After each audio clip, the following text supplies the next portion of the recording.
आज बाड़मेर जिला मुख्यालय पर राष्ट्रीय लोकतांत्रिक पार्टी बाड़मेर इकाई की तरफ से प्रेस कॉन्फ्रेंस का आयोजन रखा। इसके अंदर पधारे हुए आप सभी तमाम आदरणीय पत्रकार बंधुओं का सबसे पहले तो हम स्वागत करते हैं। बाड़मेर आरएलपी की तरफ से आपका आभार प्रकट करते हैं। निश्चित तौर पर मीडिया लोकतंत्र का चौथा स्तंभ है और समय समय पर सरकार के खिलाफ हो या जनहित के मुद्दे प्रमुखता से बाड़मेर का मीडिया उठाता रहा है, जिसका आम जन को लाभ भी मिलता रहा है। राष्ट्रीय लोकतांत्रिक पार्टी आप देखते आ रहे हैं लंबे समय से राजस्थान और बाड़मेर के अंदर विभिन्न उपखंड मुख्यालयों पर हो या कहीं भी न्याय का मामला कहीं भी हो, किसी के साथ कहीं अन्याय होता है तो आरएलपी के कार्यकर्ता आपको धरना प्रदर्शन करते हुए हमेशा दिखाई देते हैं। 5 जून 2026 को एक बार फिर बाड़मेर जिला कलेक्ट्रेट के सामने राष्ट्रीय लोकतांत्रिक पार्टी बाड़मेर की टीम पूरे दमखम के साथ में पानी, बिजली, टूटी हुई सड़कें, कानून व्यवस्था, बढ़ती हुई महंगाई, इन तमाम मुद्दों को लेकर के विरोध प्रदर्शन करेगी और राज्यपाल के नाम ज्ञापन जिला कलेक्टर को सौंपा जाएगा। हाल ही में आपने देखा होगा बहराणा धाम के अंदर 27 मई को बहुत बड़ा प्रदर्शन संतों के सम्मान में राष्ट्रीय लोकतांत्रिक पार्टी ने किया था। उसके बाद में राजस्थान की राजनीति के अंदर एक भूचाल सा मानो आ गया।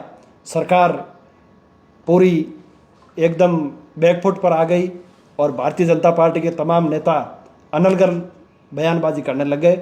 इसी परिप्रेक्ष्य के अंदर 3-4 दिन पहले भारतीय जनता पार्टी के प्रदेश अध्यक्ष मदन राठौड़ जी ने हनुमान बेनीवाल जी को लेकर के गैर कानूनी एक बयान दिया था।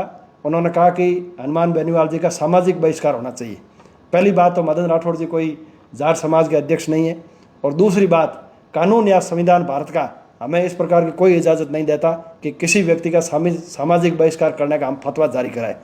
मदन राठौड़ जी कहना चाहूँगा, आप अपनी पार्टी का ध्यान रखें।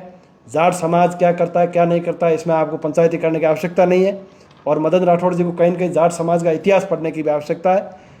पुराना इतिहास भी हम देखते हैं तो मुगलों से मुकाबले की बात हो, सामंतों से लड़ने की बात हो, अंग्रेज़ों से लड़ने की बात हो, हमारा समाज और हमारी कौम हमेशा आगे रही है और उसी को आगे बढ़ाते हुए हनुमान बेनीवाल जी 36 कौम के लिए राजस्थान के अंदर लड़ रहे हैं। और बहराणा के अंदर जो रिको भगाओ और बहराणा धाम बचाओ, दादू पंथी जो धाम है वहाँ, उसको लेकर के हनुमान जी रैली करी।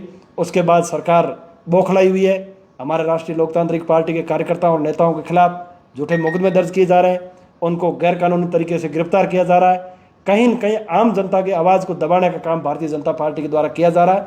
उसका प्रखर विरोध और मुकाबला करने के लिए राष्ट्रीय लोकतांत्रिक पार्टी पूरे प्रदेश के अंदर प्रदर्शन कर रही है। उसी के तहत 5 जून को हम यहाँ पर बड़ा विरोध प्रदर्शन बाड़मेर जिला कलेक्ट्रेट के सामने करेंगे। दूसरा एक प्रमुख मुद्दा ये भी है कि बहराणा धाम का जो प्रदर्शन था उसके बाद में बौखलाई भी भाजपा की राजस्थान की सरकार ने हनुमान बेनीवाल जी के पास जो सुरक्षा थी, जो सरकार ने ही दी थी, हनुमान बेनीवाल जी ने सुरक्षा नहीं मांगी। सरकार का इंटेलिजेंस इनपुट था कि उनको कोई न कोई थ्रेट है, खतरा है, इसको लेकर उन्होंने सुरक्षा दी। लेकिन इस प्रदर्शन के बाद में उन्होंने द्वेष भावना के साथ में सुरक्षा को हटा लिया। अगर हनुमान बेनीवाल जी की सुरक्षा में कोई चूक होती है तो उसकी जिम्मेदार राजस्थान सरकार होगी और हम मांग करते हैं कि हनुमान बेनीवाल जी की सुरक्षा करना राजस्थान सरकार और भारत सरकार का कर्तव्य है, क्योंकि वो जनप्रिय नेता है, जन आंदोलन करते हैं, वो माफियाओं के खिलाफ लड़े हैं, अपराधियों के खिलाफ लड़े हैं। तो निश्चित तौर पर उनको सुरक्षा की आवश्यकता भी है और राजस्थान सरकार और भारत की सरकार को चाहिए। हम मांग करते हैं कि हनुमान बेनीवाल जी को उच्च स्तरीय सुरक्षा प्रदान की जाए। इस बात की मांग भी हम 5 जून को करेंगे। और तमाम जो रोजगार का मामला है, कानून व्यवस्था का मामला है, बढ़ती हुई महंगाई, पेट्रोल डीजल का मामला है, गैस की जो किल्लत है, तमाम जो मुद्दे हैं, ज्वलंत मुद्दे आम जन के, उन सब को लेकर के हम ज्ञापन देंगे और विरोध प्रदर्शन 5 जून 2026 को करेंगे। आपके माध्यम से मैं बाड़मेर के आम जन और रालोपा के तमाम योद्धाओं और कार्यकर्ताओं से अपील करता हूं कि 5 जून को बड़ी संख्या के अंदर बाड़मेर कलेक्ट्रेट पहुंचे और राजस्थान की सरकार को ये बता दें कि हम कानून के डंडे से डरने वाले नहीं हैं, लोकतांत्रिक तरीके से लड़ाई लड़ेंगे और भारत का संविधान और लोकतंत्र जो कहता है उसके अनुसार पुरजोर तरीके से सरकार से हम ईंट से ईंट बजाएंगे और सरकार को सबक सिखाएंगे कि वो तानाशाही नहीं करे। कांग्रेस चुप है, प्रदर्शन नहीं कर रही है। केवल एक प्रदर्शन पिछले दिनों जयपुर के अंदर किया, वो भी पेपर लीक के खिलाफ।